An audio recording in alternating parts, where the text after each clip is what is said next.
Olá, Filmmakers! No Responde Aí de hoje, a gente vai responder algumas das perguntas que vocês fizeram lá no nosso canal do Instagram. O tema de hoje é sobre DaVinci Resolve. E, se você não segue a gente lá, acompanhe a gente nas mídias sociais. Vamos lá? O Thiago perguntou: como importar um vídeo gravado em 120 fps já em slow motion com 24 fps? Dentro do DaVinci Resolve, a gente tem algumas maneiras diferentes para alterar a maneira que vai ser reproduzido o frame rate de um vídeo. A maneira que ele está dizendo aqui provavelmente é através da interpretação do arquivo. É quando você importa esse vídeo e você troca a maneira que vai ser mapeado os frames desse arquivo, de uma maneira bem simples, através da interpretação. Outras duas maneiras são direto na timeline de edição, você utilizando a ferramenta de alteração de tempo, o Change Speed, ou então utilizando a ferramenta de Retime, que deixa você também fazer curvas de velocidade. Vamos ver essas três opções aqui dentro. Por exemplo, esse arquivo aqui da Red, ele foi gravado a 120 fps. Porém, a gente consegue ver aqui no painel de metadados que ele já reproduz a 24 fps. Imagine que eu quisesse mudar a interpretação para que ele fosse interpretado como 120 frames originais. Para isso, eu clico no botão direito, venho aqui em atributos desse clipe e eu mudo a sua interpretação de 23 para Custom e eu posso escrever aqui 120. Quando eu clicar em OK, a taxa de reprodução dele vai passar a ser 120.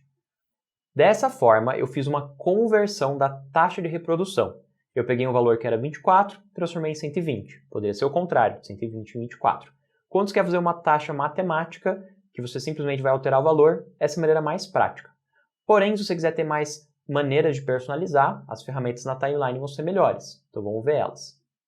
Então eu vou vir aqui na aba de edição, e aqui na aba de edição eu vou puxar um vídeo diferente. Por exemplo, esse vídeo aqui ele foi gravado na Ursa. Se eu abrir aqui os metadados, eu consigo ver que esse vídeo foi gravado a 60 fps. Então eu vou alterar essa taxa de reprodução. Primeiro eu vou colocar aqui na linha do tempo. Agora eu vou clicar com o botão direito. E aqui eu vou escolher a opção de Change Clip Speed.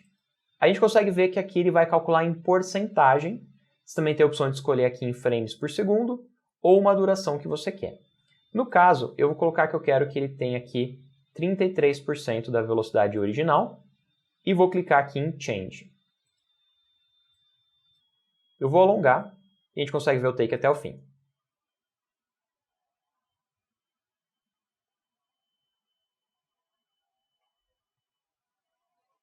Voltando lá na janela, a gente consegue ver que tem outras opções aqui que a gente poderia personalizar, coisa que a gente não encontra na interpretação do arquivo. Por exemplo, a gente tem aqui a opção de correção do pitch, o que quer dizer que ele vai corrigir a variação do áudio. Quando você dá um slow, o áudio vai ficar mais grave. Ao ligar esse botão, ele vai evitar que o áudio fique tão grave, ele vai tentar segurar dentro de uma entonação mais natural. Eu também poderia frisar a imagem, pedir para ela reproduzir de trás para frente, ou que ela empurrasse todos os clipes que tivessem adjacente. Então ele, além de dar o slow, ele já ajusta a timeline, empurrando os clipes para que esse slow caiba dentro da timeline. Eu vou voltar agora para 100%. Uma outra maneira de fazer essa alteração de velocidade é através da ferramenta Retime. Eu posso clicar com o botão direito e selecionar aqui a ferramenta Retime, ou então utilizar o atalho Ctrl R. Então vou apertar aqui Ctrl R. Agora ele abriu aqui a ferramenta Retime, basta eu vir com o mouse no extremo desse clipe e eu posso encolher ele, o que vai tornar o clipe mais rápido. Eu vou ter exatamente o mesmo trecho de vídeo, só que ele vai reproduzir aqui de uma maneira mais rápida. A gente consegue ver aqui a porcentagem foi para 412. E se eu alongar, eu vou fazer com que o clipe reproduza de uma maneira mais devagar, mais lenta. Agora foi para 50%. Se eu quiser voltar à edição normal, basta eu desligar aqui a flechinha do Retime, aí eu volto a fazer a edição convencional, poderia encolher aqui o final da edição, tem aqui alguns frames sobrando, e daí eu volto para a ferramenta Retime, Ctrl R, e eu posso continuar personalizando. Poderia também fazer aqui ele ser variável. Quando eu clico nessa flechinha, ele traz novas opções. Então, por exemplo, eu vou adicionar aqui um ponto de speed, e a gente consegue ver que ele agora tem dois valores. Eu poderia pedir que o começo começasse numa velocidade normal, eu vou resetar aqui para 100%, e o final vai ficar mais lento. Então agora eu tenho uma mudança de velocidade variável. Se eu der um play, começa normal, e daí ele entra ali no slow. Uma outra opção também, clicando com o botão direito, é ativar aqui a curva de Retime. Dessa forma, eu consigo ver aquela mudança de velocidade que a gente acabou de fazer, de 100 para 30%, de uma maneira aqui curva, e eu posso clicar nesse ponto aqui e clicar no botãozinho para suavizar. Ele vai aparecer aqui as curvas para eu manipular. Posso deixar aqui menos suave ou mais suave a transição da velocidade, de 100 para 30%. Eu vou puxar bastante, assim a transição vai ser bem suave. A gente vai perceber aqui assistindo o clipe como não vai ser tão brusco a mudança de velocidade.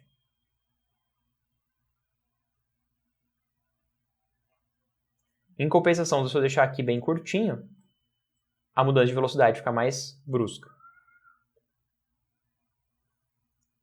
Quando você terminar de utilizar essas ferramentas, basta clicar com o botão direito, desligar aqui a curva, clicar com o botão direito, desligar o retime, ou clicar ali pela flechinha.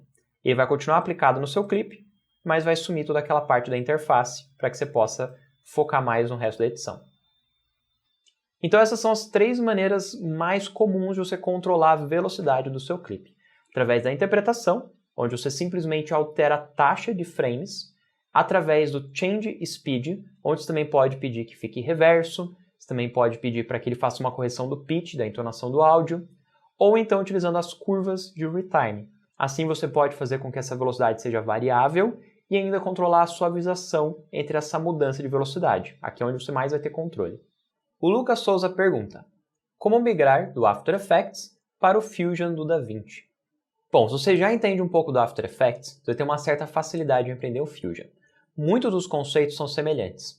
Então, o que você já entende, por exemplo, o que é Chroma Key, o que é Alphamate, o que é máscara, o que é um traqueamento, as ferramentas básicas de traqueamento são muito semelhantes em ambos os softwares e em vários softwares de composição.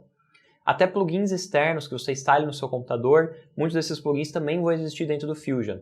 Então, por exemplo, se você usa o Ignite Express, que é um plugin gratuito para After Effects, ele também aparece dentro do DaVinci Resolve. Então, muitas coisinhas vão ser semelhantes e vão facilitar essa curva de aprendizado. Porém, é importante você entender o que é diferente, qual que é a lógica de trabalho dentro do Fusion, que muda um pouquinho da lógica de dentro do After Effects. E eu acho que o mais importante para entender é entender como que você trabalha com nodes. Aqui você não vai utilizar um conceito de camadas, você vai utilizar um conceito de nós, que vai parecer meio que como um fluxograma, onde cada ferramenta pode se conectar com uma outra ferramenta. Ela tem uma ordem de processamento, então ela vai ter uma hierarquia de processamento, porém ela não é tão linear, tão óbvia quanto as camadas. E isso eu acho que é a maior dificuldade.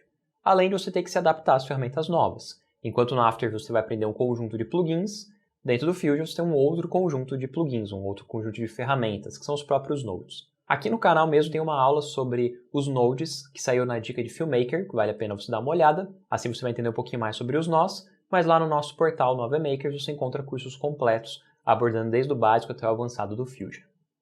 Agora é a pergunta do Rafael BGB. Onde eu consigo comprar no Brasil? O DaVinci Resolve tem 2 versões. Uma versão gratuita, basta você acessar o site da Blackmagic e fazer o download para utilizar no seu computador, e a versão Studio. A versão Studio ela traz mais ferramentas, principalmente na parte de Open Effects e também o redutor de ruído dele, que é muito bom. Então, para você que quer ir um nível acima, se aprofundar ainda mais no DaVinci Resolve, aproveitar tudo que ele tem para oferecer, vale a pena comprar a versão Studio, e ela não é cara. Para você adquirir aqui no Brasil, você pode acessar o site da Blackmagic, tem uma seção chamada Onde Comprar e tem a lista de todos os revendedores que tem aqui no Brasil. Uma outra opção também é você adquirir uma das câmeras da Blackmagic. As câmeras atuais, como a Ursa e a Pocket 4K, vêm junto à versão Studio para você utilizar. Então essas foram as dúvidas do dia. Se você quiser mandar outras dúvidas e comentários, pode colocar aqui embaixo, mas também siga a gente lá no Instagram para que você possa mandar as suas questões lá na enquete. A gente se encontra no próximo vídeo e até mais!